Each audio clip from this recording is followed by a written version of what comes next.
தேவனுக்கே துதி கனம் மகிமை உண்டாவதாக. அன்பான யூடியூப், பேஸ்புக், வாட்ஸ்அப் நண்பர்களே, உங்கள் யாவரையும் ஆண்டவராகிய இயேசு கிறிஸ்து நாமத்தினாலே தேவக்கரம் ஊழியங்கள் சார்பாக வாரம் ஒரு செய்தி நிகழ்ச்சி உங்களை வாழ்த்தி வரவேற்கிறீங்களா? சந்தோஷமா இருக்கிறீங்களா? நீங்கள் எல்லாரும் சந்தோஷமா இருப்பீர்கள் என்று கர்த்தருக்குள் விசுவாசிக்கிறேன். இந்த நாளிலும் செய்திக்கு நேராக நான் எடுத்துக்கொண்ட தலைப்பு, ஒய் ஆர் யூ ஒரீடு? ஏன் கலங்குகிறாய்?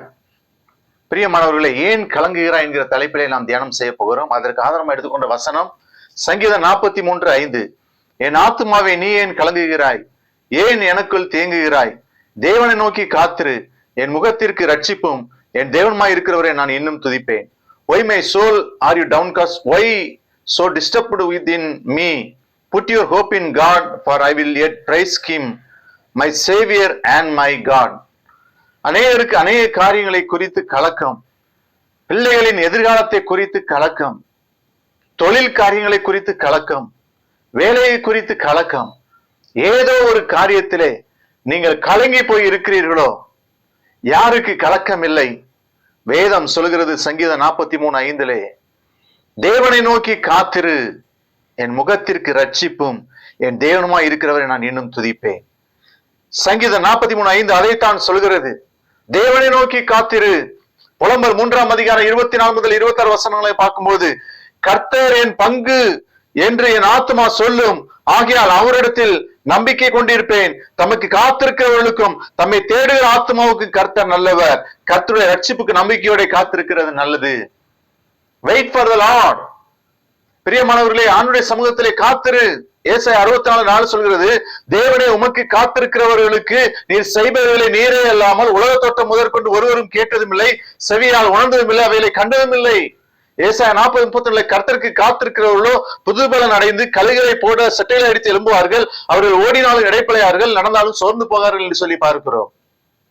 அப்போ யாருக்கு கலக்கம் இல்லை? கர்த்தருக்கு காத்திருக்கிறவர்களுக்கு கலக்கம். 2வது, ஆண்டவரை அறிந்தவர்களுக்கு கலக்கம் இல்லை. 2 தீமோத்தேயு 1:12, அது நிமித்தம் நான் இந்த பாடுகளை அனுபவிக்கிறேன், ஆயினும் நான் வெட்கப்படுவதில்லை. ஏனென்றால் நான் விசுவாசித்திருக்கிறவர் இன்னார் என்று அறிவேன். நான் அவரிடத்தில் ஒப்பு கொடுத்ததை அவர் அந்நாள் வரைக்கும் காத்துக்கொள்ள வல்லவராயிருக்கிற நிச்சயத்தை முறைக்கிறேன். ஆண்டவரை அறிந்தவர்களுக்கு கலக்கம் இல்லை. ஆண்டவரை அறிந்தவர்களாய் நாம் கிறிஸ்தவர்களுக்கு கலக்கம் இல்லை. ஆண்டவரை அறியாதவர்களுக்கு தான் கலக்கம். பிரியமானவர்களே, அடுத்தபடியாக சங்கீதம் 43:5, ஆண்டவரை துதி, கலக்கம் இல்லை. என் ஆத்துமாவே, நீ ஏன் கலங்குகிறாய்? ஏன் எனக்குள் தேங்குகிறாய்? தேவனை நோக்கி காத்திரு, என் முகத்திற்கு ரட்சிப்பேன், தேவனாய் இருக்கிற நான் இன்னும் துதிப்பேன். ஆண்டவரை துதி. I will yet praise him. ஆண்டவரை பிரைஸ் பண்ணு, ஆண்டவரை துதி, அப்பொழுது கலக்கம் இல்லை. 4வதாக, விசுவாசத்தை அறிக்கையிடு, கலக்கம் இல்லை. நீதிமொழிகள் 18ஆம் அதிகாரம் 20ஆம் வசனத்திலே, அவனவன் வாயின் பலனால் அவனவன் வயிறு நிரம்பும், அவனவன் உதடுகளின் விளைவினால் அவனவன் திருப்தி ஆவான். நம்முடைய விசுவாசத்தை வாயினால் அறிக்கை செய்ய வேண்டும்.